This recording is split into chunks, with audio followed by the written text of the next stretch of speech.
As you can see, there's a bullet wound here. Al Jazeera's investigative unit is infiltrating the illegal supply chain of rhino horn, from the kill in Africa to the sale in Asia. 你们看了怎么样呢？你大概如果能确定大概什么时候过来交易？ It's a huge amount of money. It's worth more than gold or platinum.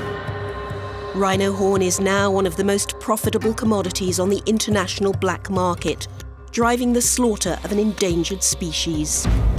But it's not the rangers that are going to make the ultimate difference between the survival of the rhino or not. It's whether we address the organized criminal syndicates. You're going to pay cash for the rhino, and your guy's going to come with the money, no? We expose the dealer in South Africa who claims to have powerful friends. Organized crime can only flourish in a corrupt environment. And until we can fix our corruption here, we will never ever stop the poaching. We go inside the Vietnamese village that's a thriving hub of wildlife trafficking. Here the lady of the house comes in and drops this big rhino horn on the table. You are dealing with very powerful people, people in influential positions in government who are buying up and using rhino horn. And we investigate the explosive claim that even some close to the Chinese president are part of the poachers' pipeline. 我上次那个习近平过来，他们带了很多，他们买了很多。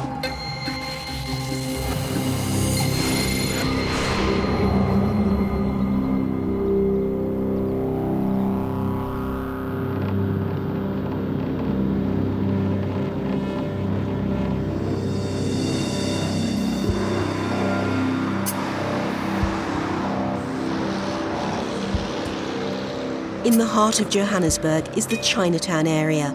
Our undercover team is searching for a product that's been illegal to trade internationally for 40 years.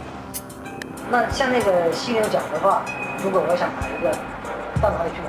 就是华乐分专门是卖的，这每天都有。现在就一定要找人联系人，我什么时候要货，要什么东西，不能偷偷要卖，拿回很多那奇奇怪怪的人。 他们特别爱那个什么保护啊，那个什么东西，那个有点很危险，麻烦，你知道吗？ We believe this man's name is Wu Jianke. He runs a Chinese restaurant. In his house, we took pictures of his own collection of products from endangered species. Ivory chopsticks, pangolin scales, abalone shellfish, and rhino horn bracelets, all illegal. But he says horn is the most risky. 说难听一点，你给我弄假的，我随时都可以弄死你，随便的，真的是随那个弄死他，都有这个可能。你就如果你要的话，我就问一下那个。He gives us directions to a dealer he knows. 到那里顺德楼下，有一个叫木艺居，那个卖木艺居那里。木艺居。对。不赶快借几个钱。被熟人介绍的。 We're told his name is Chan. He leads us through several locked doors to his storeroom. 现在这种交易都在暗地里这样子，不在里面交易。啊，这种东西现在太敏感。这是什么东西啊？也是技甲。这个是前甲还是后甲？前甲，只有前甲会退，后甲到头牌。囤货只有我这边有囤，其他人都没有囤货。 A complete front horn can weigh 6 kilos. The stumpy back horn more like 2. A set costs hundreds of thousands of dollars. 还有老虎牙齿，四个牙齿，老虎牙。这里怎么会有老虎牙呢？这个没有，挂的。但是100%是真的。我绝对不是假货的。 Many visiting Chinese consider horn in particular the ultimate status symbol to acquire in Africa. Our investigation will reveal it's a view that goes to the very top of Chinese society. Someone behind me? Go. Man, it's dangerous, man.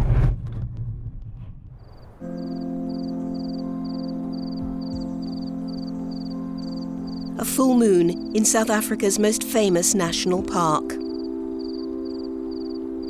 It It's known locally as a poacher's moon. When it lights up the bush, the slaughter peaks.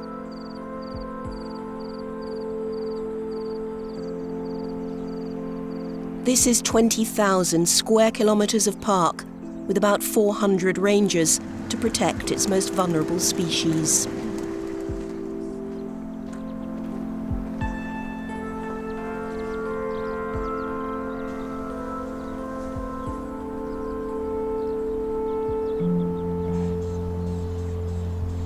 About 25,000 rhino are left across Africa.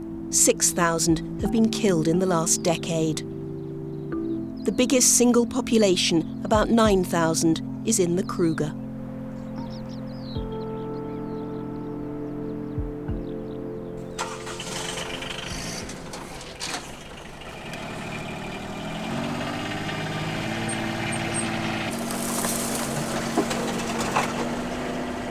Because even if there's poachers, then they can hear the knocks and run away. We're out with a team of park rangers and police to log a crime scene. The vultures are scared of the sound. You see, they're running away. There's the carcass. There's no lion. I'm going to give the police a chance to go there and inspect the scene first. If there's maybe any exhibits that are lying around, they must first mark them. What kind of exhibits? Like bullet point, maybe like shoe print of the suspect.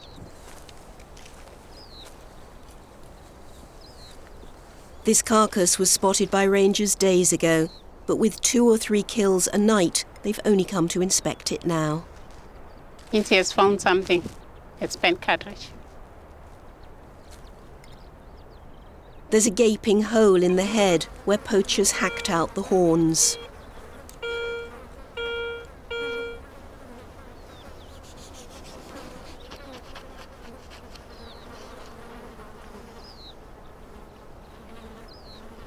One bullet, one night's work, one fewer of an already endangered species. This is a hotspot. That's where we lose most of the rhinos. Nicholas Funder is the Kruger's chief ranger. The park's eastern edge borders Mozambique. The poachers attack from both countries. I think they cross up north, they drive down all the way. That's where their killing spots are. The set of horns from this adult rhino can sell for up to $250,000 on the black market. The poachers get about 1/10 of that because they're just villagers at the bottom end of a criminal chain. The poor people we deal with them in the park, some of them, they don't own the firearms. They are hiring firearms. It means they work for someone. In legal terms, poachers are known as level 1s. Above them are the level 2 gangmasters who organise and finance the kill. They sell to level 3 dealers who export the horn. Level 4s are the importers. And finally, the consumers, the level 5s. We will never, ever win this fight if we focus only on the level 1s and forgetting the other levels that are not walking and coming to pull a trigger into the Kruger National Park. It's a hierarchy of crime extending far beyond the Kruger. These are organized crime syndicates, but the challenge is these people, you don't find them in the park, you don't find them with firearms, you don't find them with the rhino horn. You find someone is sitting in Vietnam or in China. What are the chances that you can link that person to a rhino that has been killed in Kruger National Park? The chances are very slim. While the carcass rots under an African sun, the horns are destined for Asia. Cut up for jewellery, ground into medicine, or kept whole as a sign of status and wealth. And it's so emotional because it seems as if by year 2020 we're not going to have any rhinos left.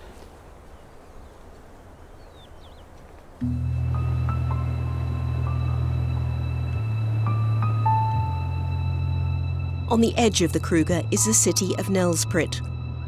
Our investigation is concentrating on the key mid-level dealers who facilitate the trade between Africa and Asia. Like Guang Jianguang, a Chinese businessman who lives here. He runs a massage parlour and employs some illegal workers, but he gets round the rules easily.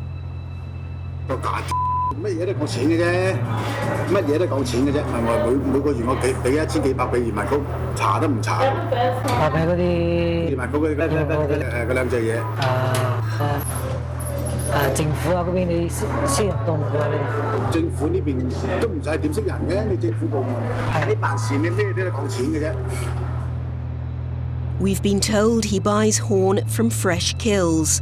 That makes him a level 3 trafficker.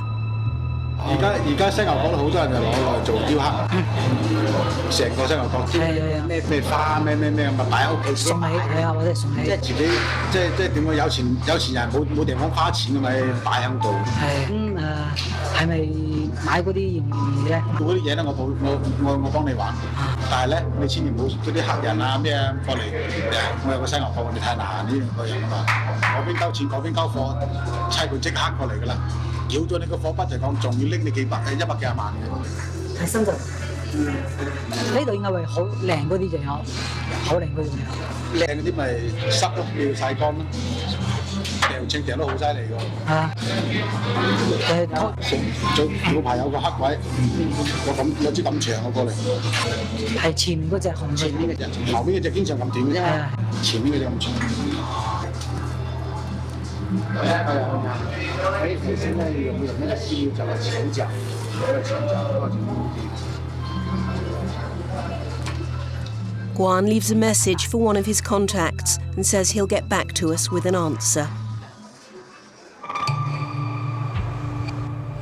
Well, I think rhino horn has certainly become a commodity that's worth more than gold or platinum.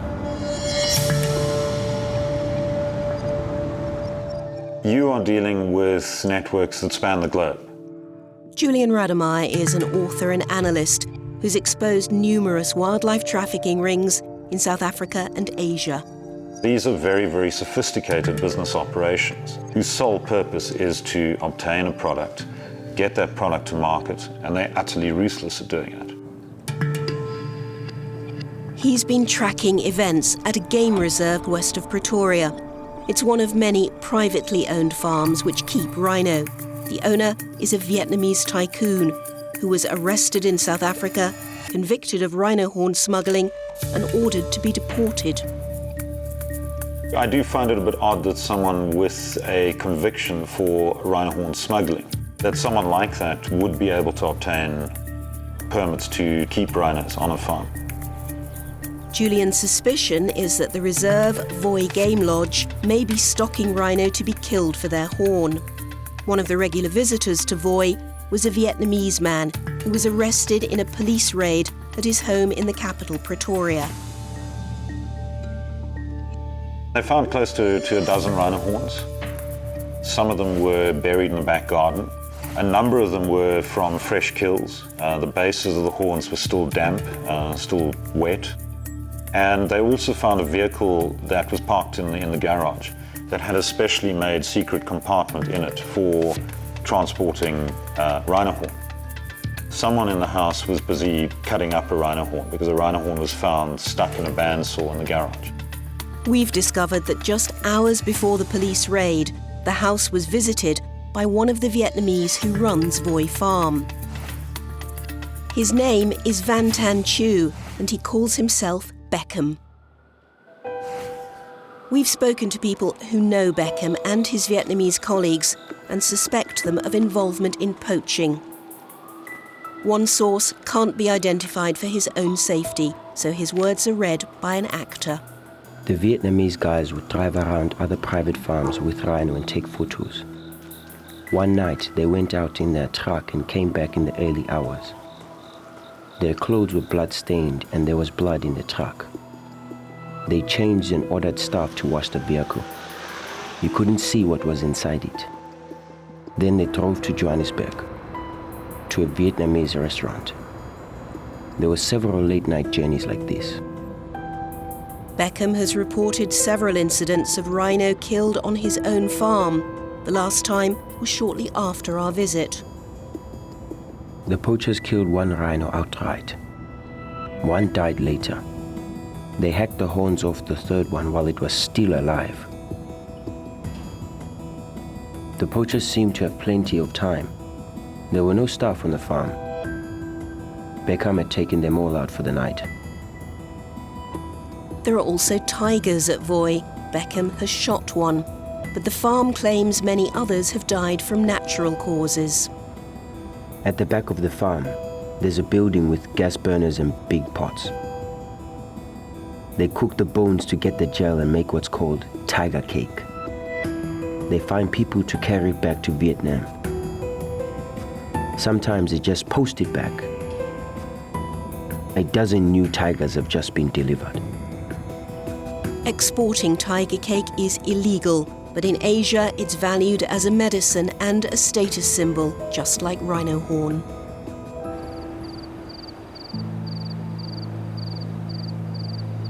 We have another meeting with the level 3 trafficker, Guan.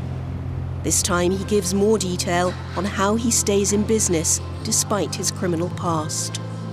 開字花啦，我以前啱啱嚟南開字花俾人哋捉咗，開庭啊呢樣嗰樣咁啊有案帶鬧。而家清緊案帶，叫人清緊。點清咧？咁就去司法局清咯。如果俾錢清咗啲清咗帶嗰啲。俾嗰啲利是就可以清㗎啦。清。哇！咁又俾幾多錢先清到咧？好平啫，幾千蚊，我可以約到，可以即係我可以還到。就話呢個南非國安部部長個國安部部長David，我屋企嘅客人嚟嘅。He's talking about help at the highest level, a special contact, David Mashlobo. He was a senior official in the Nelspruit area until 2014, when he became a government minister. 每個星期啊，或者一個月起碼嚟2次，我間店按摩啊咩嘅，咁好熟嘅。Minister Mashlobo controls South Africa's intelligence services, including the State Security Agency, which analyses organised crime.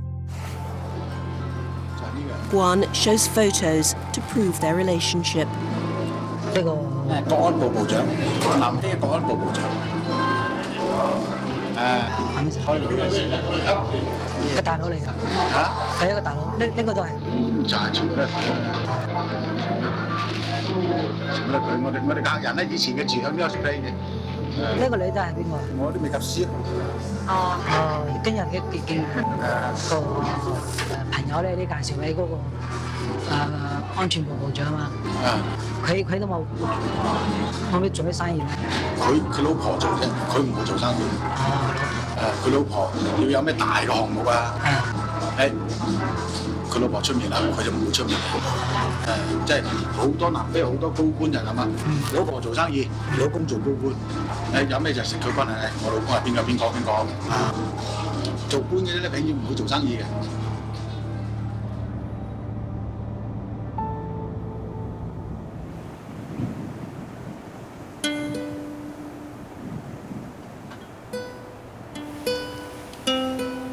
Those trying to combat the criminals behind the rhino trade say their efforts are hampered at every level by corruption.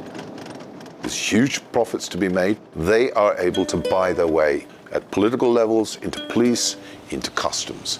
So they undermine the whole law and order structure to get their way. Nigel Morgan has spent decades in the shadowy world of intelligence. His foundation, Focus Africa, now gathers information on wildlife traffickers. We were invited to the Kruger National Park to set up an operations centre on the rhino problem when it was at its height. Our operations led to something in the order of 61 arrests and a database of 2,603 individuals profiled. We felt strongly that we need to go and disrupt the level 3s, the buyers, and get into the pipelines.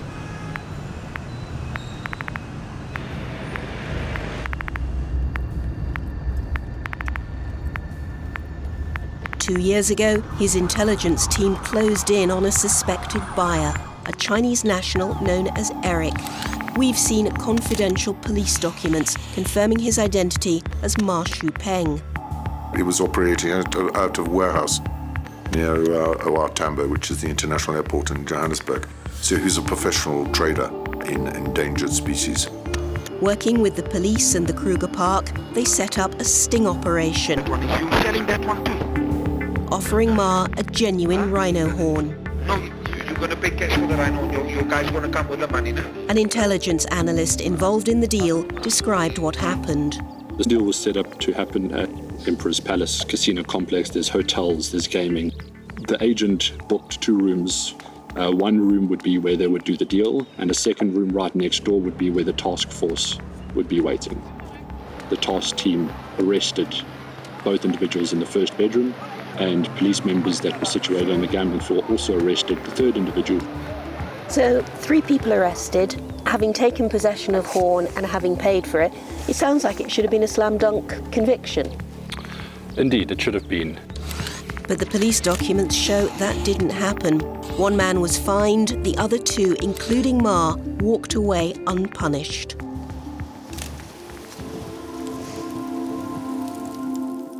Something seriously went wrong after those Chinese were arrested because they were allowed out on bail and they disappeared.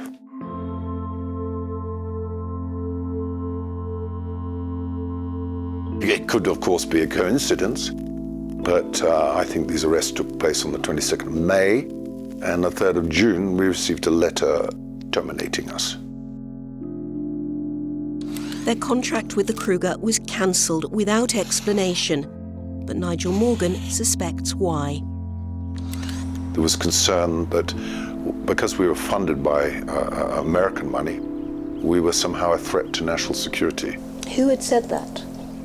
It's a record in a minute. Obviously, I think it was a disgraceful decision. The minutes are from the Parks Department, but we've pieced together a link beyond that to the Ministry of State Security. A new minister took office just a month before the contract was cancelled. He's repeatedly accused organisations which receive overseas money of undermining national security. He's the same minister, David Mashlobo, that the Level 3 Chinese trafficker considers a useful contact. Well, we know there were elements within the police and political elements that were getting scared, that we were getting too close to some people higher up the line.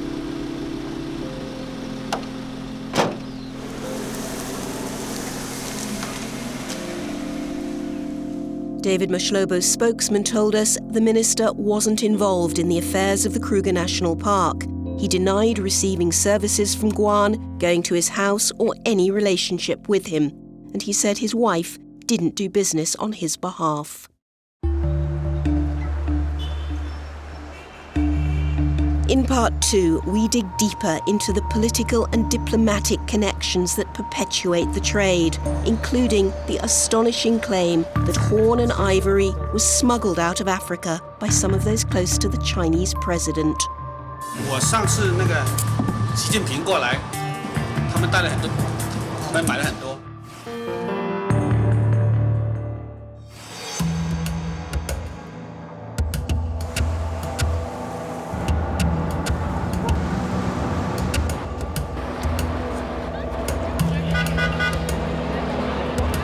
Our undercover team has already met a Chinese trafficker who offered to supply us with rhino horn. His name is Guanjiang Guang. Now he reveals he has high-level contacts in official positions in China who can help smuggle the horn. 你想做喺呢度帶貨翻大陸，我都有路。帶到翻北京，但係北京機場有人直接話你坐翻去向南非買關，跟住你就攞個行李號，你直頭翻 send 翻俾北京呢邊幫你直接話你走啦，你唔使攞。係唔使我哋交我哋攞？直頭佢幫你攞出去。北京呢嘅人咧就係一個合做嘅，非常幾交力嘅，即係應該係啲富二代嘅，佢哋專門做埋嗰啲生意。嗰啲你知嘅大陸裏邊嘅都冇。北京就一定冇問題。絕對冇問題。Guan stays in contact using WeChat, the Chinese messaging service, to discuss the supply. 而家全部冇貨，捉得好嚴啊！捉得好嚴啊！7點5公斤啊，我都經常見啊，早2年啊，經常有啊。我聽日答覆你啦，聽日答覆你。我而家幫你聯繫緊。He comes back to say there are no full horns available, so we should buy in China and he'll arrange it. 早晨啊，早晨啊。呢邊大陸呢邊有福啦，福過嚟啊，好貴啊，貴到個價錢。佢因為佢帶翻大陸有一定風險，佢收好貴㗎，所以我都建議你喺大陸買。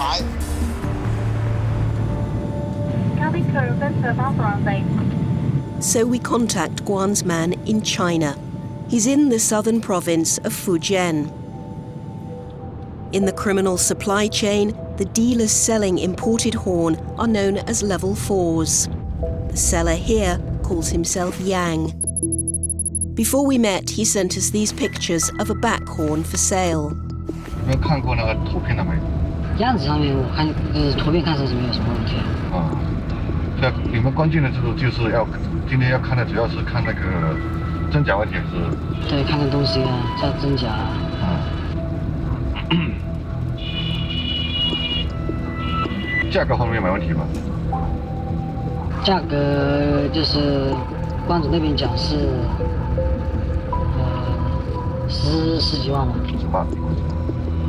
18万。直接带我们吃饭看吗？还是？可以啊。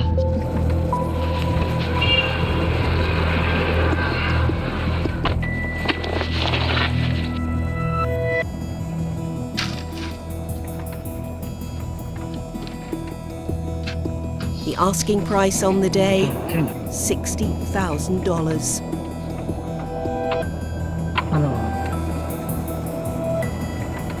真的2225我记得。过了几年了，这个为什么味道还这么重？一直都有味道。一般味道慢慢的都去掉了。一直都有味道。就等于这里以前切过一段。这里后来又切过一段。没有，就是直接它接下来就这样。你们看了怎么样呢？你大概如果确定大概什么时候过来可以？ We didn't buy, and we didn't contact him again.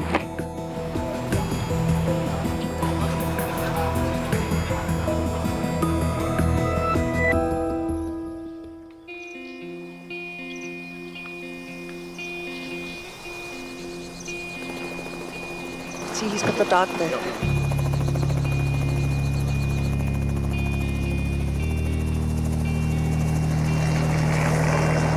Back in South Africa, we're off to shoot a rhino. Not to kill, but to rescue. They'll chase him until he's close enough to the road, then they'll dart him. They give him a small dose to keep him up on his feet, because you just can't move a 5 to 6 ton animal. Hello. About 1,200 South African rhino were killed by poachers last year. Hundreds more were wounded. This is the impact of the continued demand for horn from China and Vietnam. When they get shot, they run. And so they wander around with all these bullets in them all the time. Alison Thompson runs a group lobbying for tougher action on wildlife crime. They also raise money for mercy missions like this. Just going to pluck his ears as well, so that also makes it a bit easier for him, so he's not so responsive to sounds from the outside. This rhino was shot twice by poachers. After surgery to remove shrapnel buried in his leg and shoulder, he'll be back in the park by nightfall. There we go. Keep going, boy. In a nearby paddock, another survivor, left barely alive after poachers hacked out its horns. We've lost 67 since 2010. So we're losing 10 a year. They normally come in a team. They normally have guys out on the roads who are their runners. Within 24 hours or 48 hours, they're out of the country, you know. And that poacher does not know who he's handing over to. Yeah. Through the roof, just through the roof. Get out. One more. One more, come on. If the poachers had succeeded in butchering this rhino, there's a very good chance its horns would have ended up in a small village in Vietnam for sale on to China.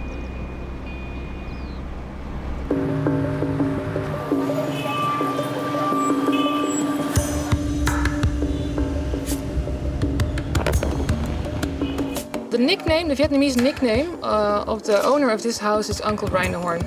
So that tells you something about his involvement in this trade. The woman is the lady of the house, so she's the wife of Uncle Rhino and very much involved in this illegal trade. Pauline Verheij works for the Wildlife Justice Commission in Holland.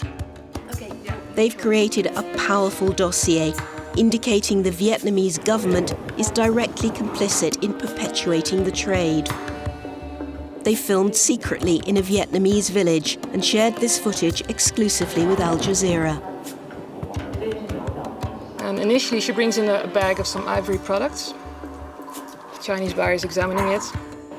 This is the end of the supply chain, where the level 4 dealers sell to the level 5 consumers. You can see that they're not crazily interested yet. The mood really changes when the big rhino horn is being brought in. Here the lady of the house comes in and drops this big rhino horn on the table. I think they're mostly interested in the weight and the price. And she will respond that it's $29,000 per kilogram.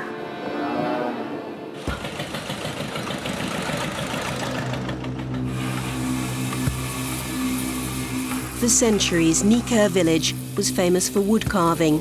Now those skills have turned it into a hub of wildlife trafficking.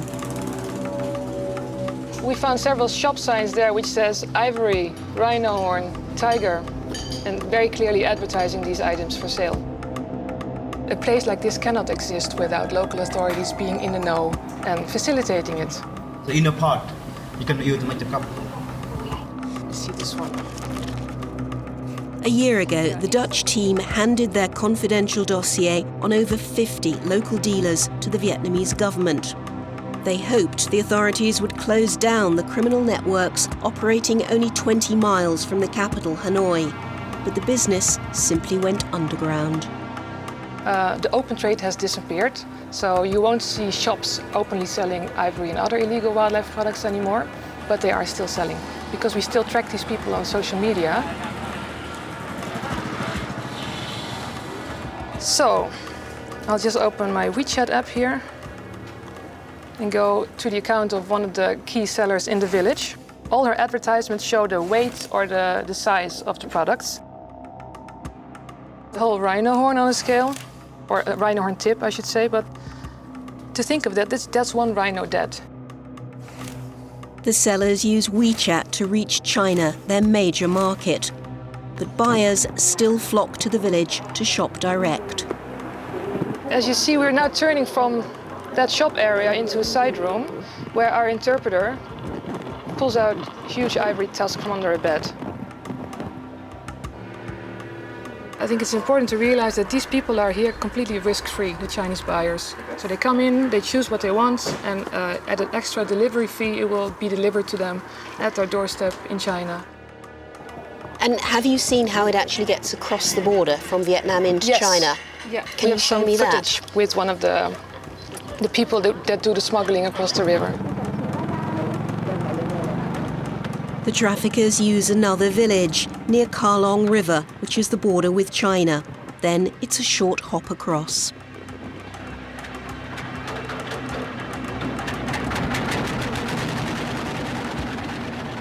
Now we're already landing on the China border. So that's how easy it is. What we were told is that this woman who organized the smuggling, she is the one that bribes Vietnamese customs to make sure they look the other way. Okay, so can I buy a bag of powder? The impact of the trade in this one Vietnamese village is enormous. In 1 year, this criminal network trafficked a value of around 43 million US dollars. And how do those dollars translate into dead animals? We found that around 580 rhinos was involved.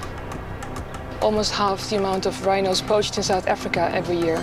And that really goes to show you the impact that this criminal network has on poaching globally. And it also makes us very motivated to make sure that these people are brought to justice, because that would really have an effect on poaching in South Africa.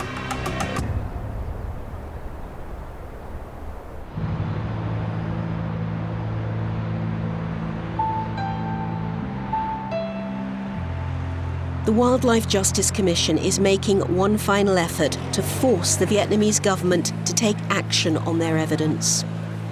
We have sent it to numerous ministries and individuals within the Vietnamese authorities, and the reaction has been almost unanimously silence. We've given them every opportunity. Now it's too late. So they've organised a panel of legal experts to meet in the famous Peace Palace, a public hearing to assess the dossier. It's not putting them on trial. We're not a court. But what we are is presenting to the world all the evidence that we collected to show what's out there. But you are trying to embarrass them into action. I wouldn't say embarrass them, but we're trying to stimulate the international community to get the government to enforce its laws.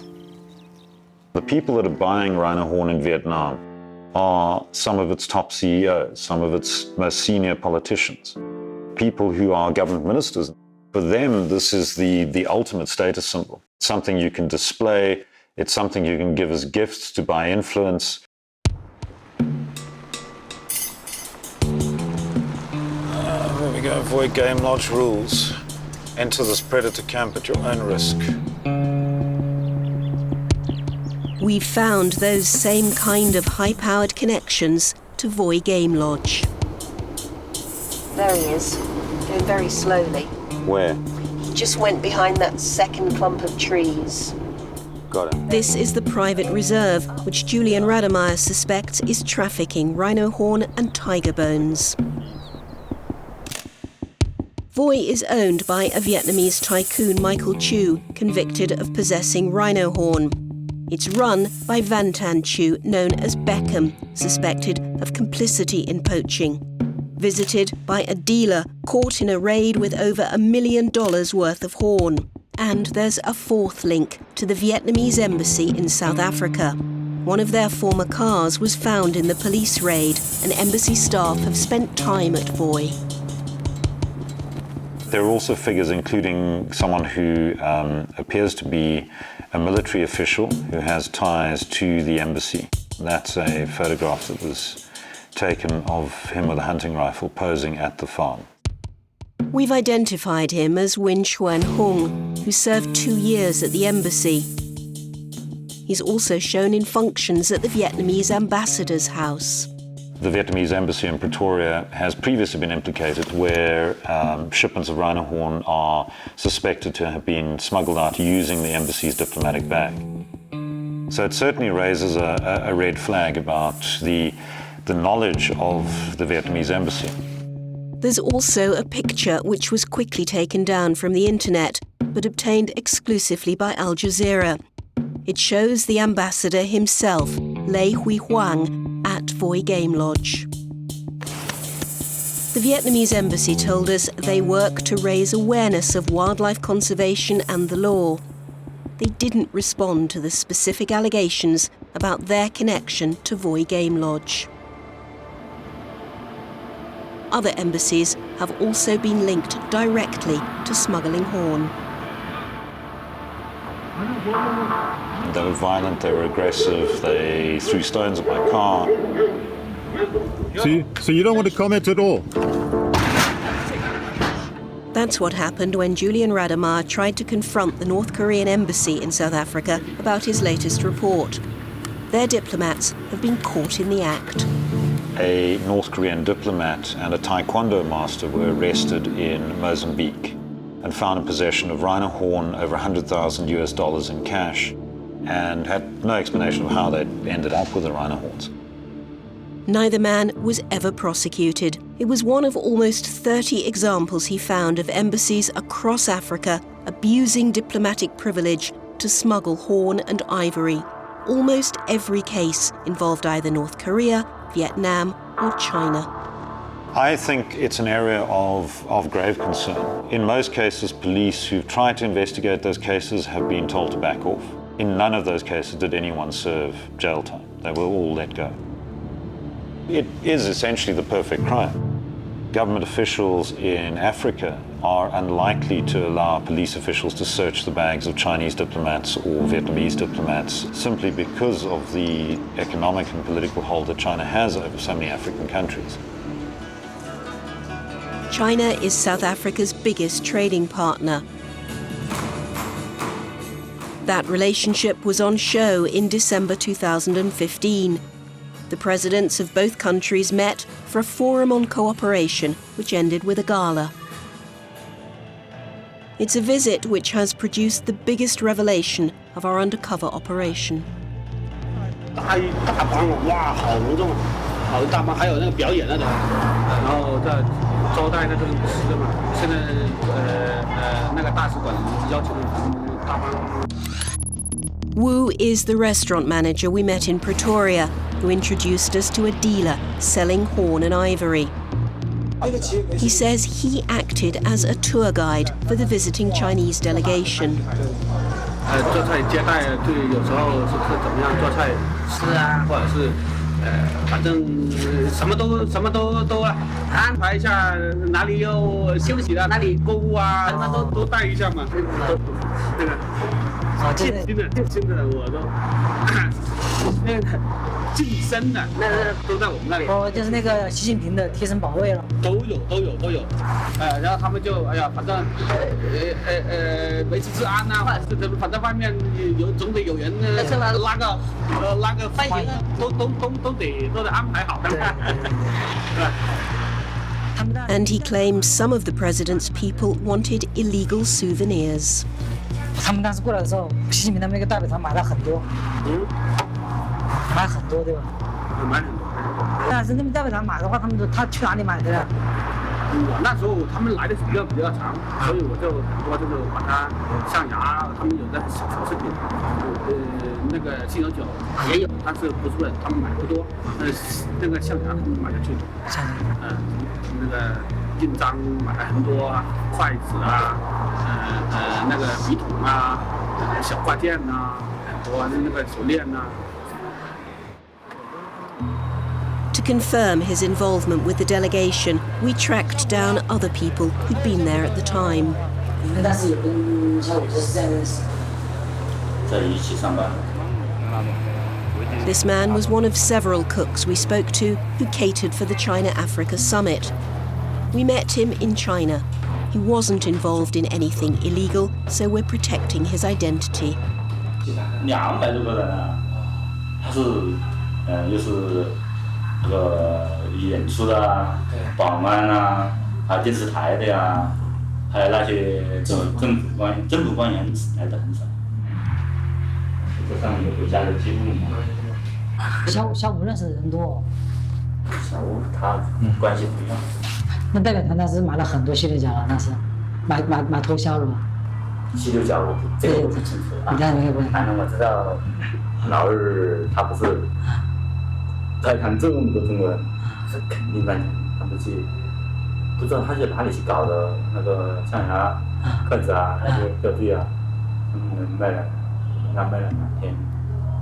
都很几月的你有？他说他再也不敢卖了，他是怕逮捕了。谁呀？ 啊！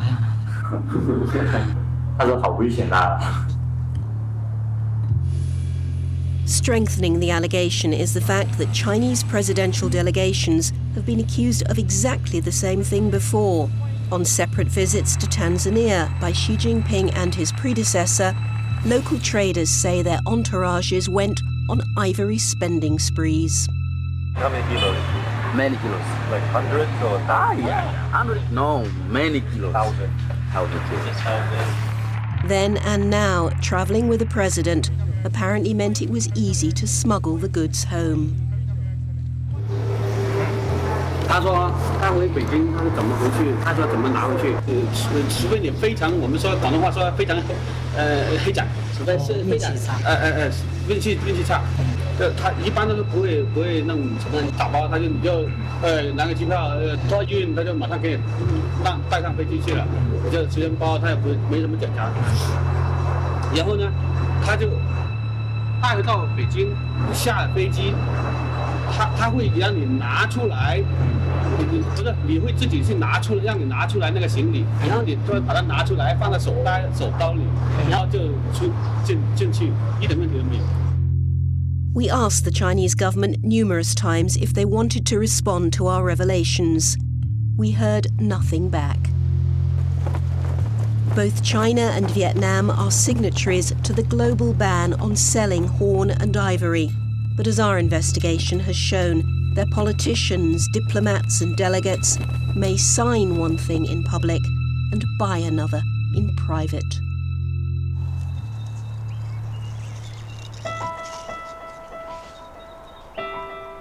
So the challenge is an extraordinary one, and the slaughter simply shows no sign of abating. Can the world afford to lose species, to lose human life? If the answer is yes, then they don't care for other human beings outside China and Vietnam. Well, I don't think the governments are committed at all to stopping this. If they were, they would be speaking out against it, and they haven't. If every single person doesn't fight, it's not going to be there for our grandchildren. I think it's incredibly difficult to only fight it within the parks. Sanctions, blacklisting, travel bans, there are all kinds of mechanisms the international community has. It is essentially the perfect crime. You have a diplomatic bag that can't be opened, it can't be searched, no prosecution at all. Unless we can convince the Chinese and Vietnamese to stop this trade, help us stop this trade, we're not going to win.